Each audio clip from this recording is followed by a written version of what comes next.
Sa bundok ng Carmelo, hinarap ng propetang si Elias ang 400 si propeta ni Baal, at sinabi, "At tawagan ninyo ang pangalan ng inyong Diyos, at tatawagan ko ang pangalan ng Panginoon, at ang Diyos na sumagot sa pamamagitan ng apoy, ay siyang maging Diyos."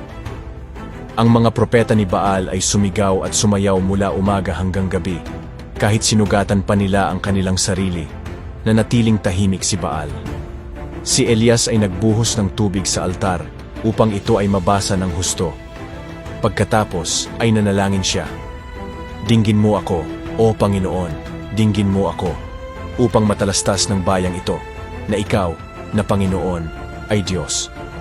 Agad na bumagsak ang apoy mula sa langit, tinupok ang altar, ang kahoy, at maging ang tubig.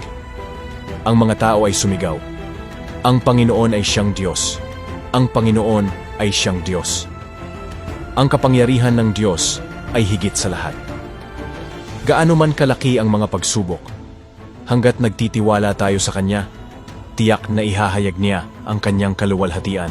Kung naniniwala ka rito, Amen.